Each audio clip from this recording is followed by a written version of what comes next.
My girlfriend's brother is amazing. So, I have been dating my girlfriend for about 8 months and am crazy about her. Last week I met her family. Now I know a little bit about them all. Mom is textbook example of can't sit still. Has multiple business ventures going on at the same time while still finding time to manage her dogs. The amount of energy this woman has is awe-inspiring. Dad is quiet and loving, basically comes from a small village from a family that had little, moved to capital when in high school, first person from his family to finish college and today counts as the top 1 to 2% in our country. Then we have the man, the myth, the legend. De brother. Basically wicked smart, barely finished high school, which is a miracle in itself since he never brought books to school, he just passed based on what he heard in class, during which he didn't pay attention because he was the class clown. Started doing way too many party drugs and drink too much in high school, and developed a gambling problem. Then he enrolled into college but dropped out without anyone finding out due to forging emails and report cards. His parents only found out due to randomly meeting the dean of college somewhere and he happened to come up during conversation. Went to work overseas, like hard physical labor. Then when he was 23, he decided he had been to enough casinos and parties so he dropped gambling and drugs completely, alcohol maybe he drinks 1 glass a week. Met a woman while traveling due to work. Married said woman. And is now completely relaxed.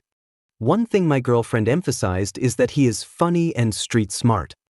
Anyway, while visiting her family, my girlfriend and her mother had to go for a 2-day trip to Coast to take care of some documents. Her brother offered instead of going with them and being alone there while they deal with lawyers and such I stay with him and his wife in the city. My girlfriend encouraged that as she knew it would be boring. So they went Monday night and were coming back Wednesday morning. On Monday when I came to his place, he just started talking about his life, in more detail than I shared, and honestly it's fascinating. The experiences that this man had. Tuesday he wakes me up 8 a.m. Now this might be a good time to mention my girlfriend is vegetarian, her family is not. So he wakes me up, gives me coffee, and tells me today is cooking day. He asks me a couple of questions about cooking, how comfortable I am with this or that, which admittedly I am an embarrassingly bad cook for my age 25. Then he says that won't do. And proceeds to drill into me for the whole day dozens of vegetarian dishes that he knows my girlfriend loves, like ridiculously good dishes. Turns out he hosts dinners quite often and is the designated cook in their household. At the end of the day he tells me now when you guys, me and my girlfriend, go back invite her home and cook her any one of those. Couple of life stories and advices more and that's it. So me and my girlfriend go back to our city and one day I invite her home to cook for her which she finds suspicious due to being well aware of my lack of skill. But lo and behold I surprise her. She knows right away who gave me the recipe because it's one of her brother's original ones and she starts crying. Saying how she really misses him and how whenever they had family dinner at his place he would always make separate dishes for her. I never made a girl cry with happiness. I didn't know what to do, she was happy but she was crying, I was just panicking and asking is she okay. Anyways, this might not be a noteworthy story but for me it's something amazing. I had girlfriends before and if they had brothers we would always be uncomfortable around each other. I also have difficulties connecting to people, but this larger-than-life man took his time to teach me how to make his sister happy. I don't know. I thought he deserved to be immortalized in some way, and I didn't know any other. That's it. My manipulative boyfriend, I was with for 6 years. TW. Abuse, manipulation, SH, SI, brief mentions of CSA, child abuse, EDs, and blood. If any of these topics bother you or cause distress, please scroll past. Hi, I thought I'd come on here and share a story I've only shared with family and friends, but I think people might find this interesting as well. For reference, I am non-binary but have only identified as such since I was 17. I'm now 20, almost 21. I'll be referring to myself as such and ask that people respect that. I transferred to a new school in 5th grade. It was a big change because I had gone from a big public school to a tiny public charter school. This school also specialized in autistic kids and their siblings. My brother, who's a year and a half younger than me, was diagnosed when he was 6 or 7. I'm also autistic but didn't get diagnosed until I was 14. Anyways, in this new school I had an easier time making and keeping friends just because I could actually express myself in a better way. This is also where I met Chatifer, not real name. He was really cool and I loved hanging out with him, and he liked hanging out with me. I thought I developed a crush. I really didn't, I just wanted to be his friend. He developed a crush on me as well. So we decided to become crushes. For some context, I grew up in a very conservative state and family. I couldn't date until I was 16 and could only date a singular person consistently if I was looking for a husband when I was 18 and over. Chatifer grew up with the same rules. Nothing too significant happened until the end of the school year when I said we should have a break over the summer. And then we entered middle school. 6th grade we just stayed friends and he became crushes with a popular girl who isn't too important to this particular story. Then 7th grade hit and we were back to crushes. Now this is kinda where things started going downhill.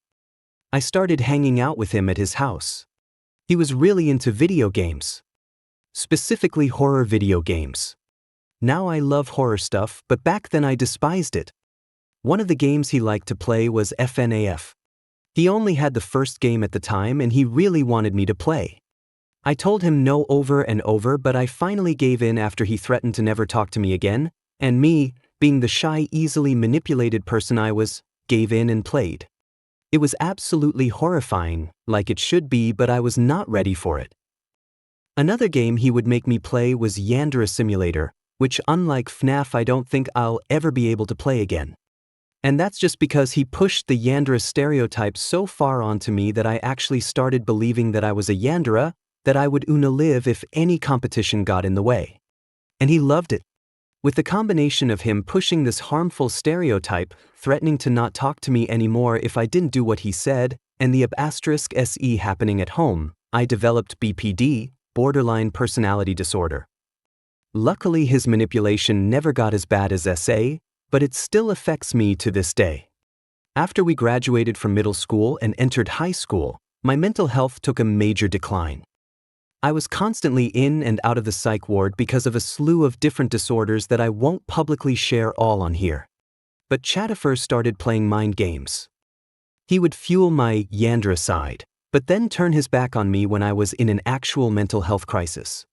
He refused to believe that I was sheing, that I wanted to self-live, etc. He also started making awful jokes about sensitive subjects such as CSA, child apps, etc. I hated these jokes because I was a victim of CSA and child apps. I would constantly ask him to stop with his reply of, "It's just a joke." He started to comment nasty things about my appearance behind my back. Thankfully I had really good friends who were there to tell me about his unsavory comments, but sadly I didn't listen to their advice to leave him for a good while, and then giving me compliments when talking to me. I ended up developing an ED from his two-faced comments as well as my family putting pressure on me to lose weight. I tried so hard to look the way he wanted me to look. But it was never enough. In 9th grade I realized I was aroace, and that I never was romantically or sexually attracted to Chatifer. I'm actually abrosexual, but that's a whole other thing. I never told him and just kept the relationship out of fear. Then at the beginning of 11th grade I realized that I'm also non-binary.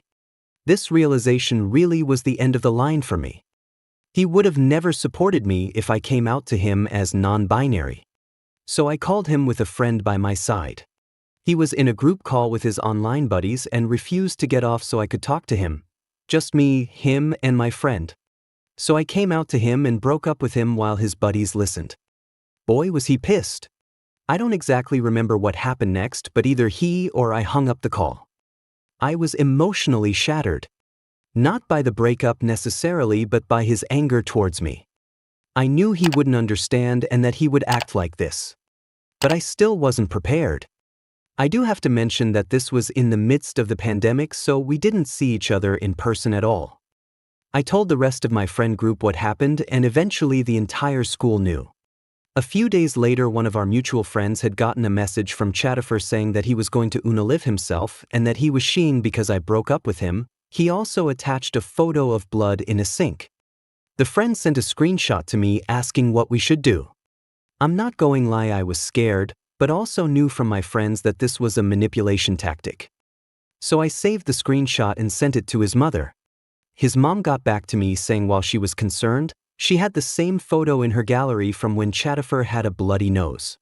I told the mutual friend and told Chatifer this. He got really pissed and tried to get pity from the rest of the friend group, but it was to no avail. Everyone in the school knew he was a *Civ at this point, and he ended up being homeschooled for the rest of high school. And that's basically it. Just to end this, I've never seen him again, I've moved on, and I just wanted to share my story. I may have missed a few parts, but it's hard to remember every detail. There won't be any updates, but who knows what will happen. Thanks for reading.